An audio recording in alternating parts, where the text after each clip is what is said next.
just yesterday, so very interesting presentation by a professor of psychology. And these people do all kinds of, well, I guess, weird and interesting studies. And this particular study was very relevant to me. I'm a monk. I'm interested in spiritual discipline and practice and expanding consciousness, so on and so forth. So just the title of this presentation caught my attention. And the title was Correlation Between the Ability to Restrain and One's Future Well-Being. So what they did a study on kids. Why on kids? Because kids have this filter of intellectual filter has not quite developed. So they just purely react. They don't. There's no too much filtering when something happens, and then there's filtering process, and there's reaction. No, they just no filtering, skip the filtering, just reaction. And I think kids were about 5 years old, and the study was it was some private school, and the study consisted of him interviewing kids, and then he would ask them a bunch of questions. It really didn't matter what the question was. But what mattered was what followed after the questions. What followed after the questions was a reward.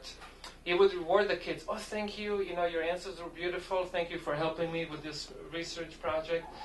You've been very helpful. Now I'm going to reward you. And then he would give these kids a piece of sweet, like a chocolate or candy or something like that. And then before the kid would grab the, let's say it was a chocolate, he would tell the kid, but wait, I need to go check my car, and I'll be right back. If you wait until I come back a few minutes, if you wait before you eat the chocolate, don't eat it, wait. And if you wait until I come back, I'll give you 2 pieces. And it was very interesting. And then he goes out, you know, and the kid says, yes, okay, I'll wait. Because, you know, 2 is better than 1. So, and, you know, a few minutes, not too long of a time. And then the camera shows the kids. And it was very interesting. You know, some kids didn't even wait. As soon as it turned his back, they snatched the chocolate. Some kids waited till he went out. Some kids struggled. Like you could see one girl, like, you know, going around it. You know. She even kissed it once. Then a few times she licked it, you know. Not with the tongue, but with the finger, you know, then a few times. And, you know, some kids were, went completely out of their way to control themselves. And some kids didn't have much difficulty to control themselves at all. So what's very interesting is that years later, some 14, 15 years later, they interviewed these same kids. Well, let's see. They were 18, so we're talking about some 13, 14, 15 years later. Depends how old the kids were. But let's say some 13, 14 years later, when they were at the age of 18, they interviewed these kids. And they did a test on them in the form of an interview. And this test showed certain traits in their psychological makeup. In other words, how they interact with the world. What's their patience like? What's their integrity like? What's their ability to cope with problems? What's their ability to be a member of a group? Like I'm a monk, I live with a bunch of monks. And I tell you, I mean, though it's sweet and it's nice and really you're surrounded by very gentle, sensitive people, but still, because you live with a group, so many times, so often, you have to sacrifice, forego your own personal desires for the benefit of the group, for the sake of harmony. Like when you enter a room, you might be willing to, I don't know, dance right now and bang on a drum, but you're not, because, that's not what's going on here. You're restraining yourself. It's for the benefit of the group.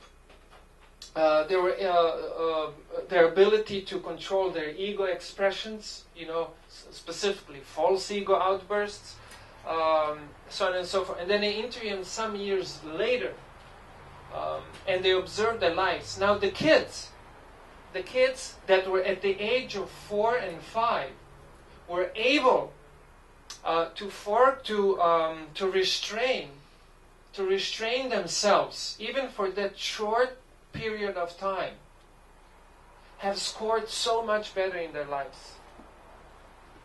So much better in all aspects of life. You know, social, communal, financial, you name it. In any sphere of life, they scored way better. Way better. And one sec, I wrote it down. I took some notes.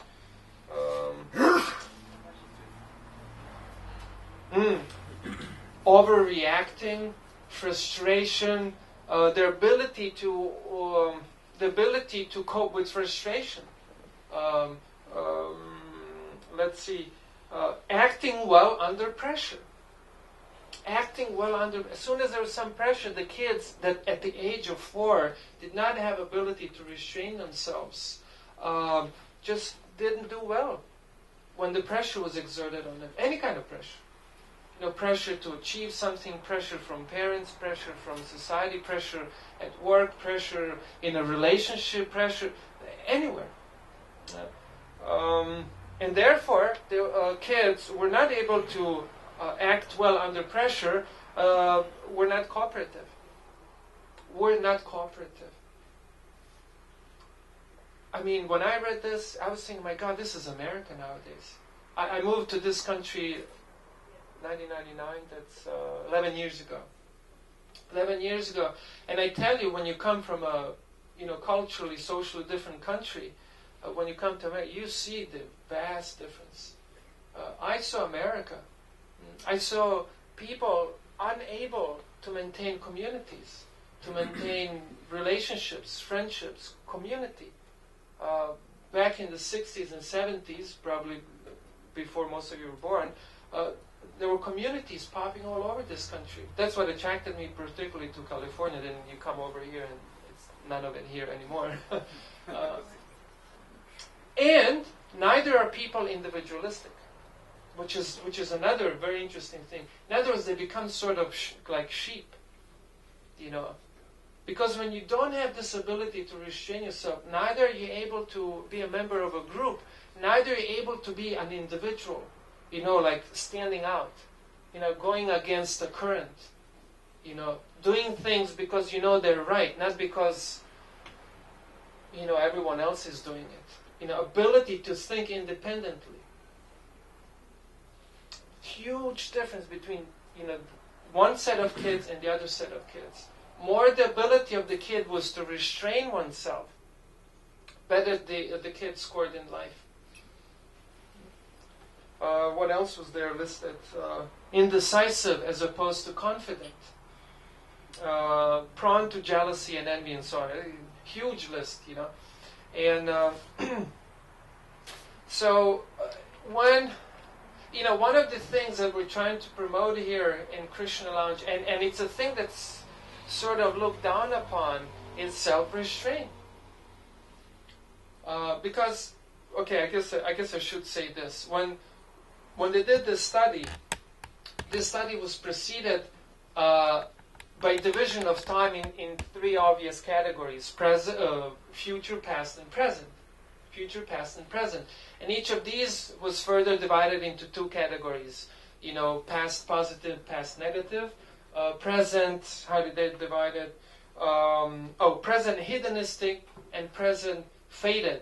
Hedonistic meaning, for example, people were past negative, were concentrated on the past in a negative sense. They dwell on the failures in the past. You know, I've done this bad, the other thing bad, you know, this bad, that, so many bad things. And then the past positive, you know, positive things in the past. You know, these kind of people tend to live in the past. They don't want to move in the future. Now we all have all 6 traits in all of us, but depending which one's prominent will form our character. So nothing wrong with the past. Past is very instructive. Bad past or positive past. Past is very instructive.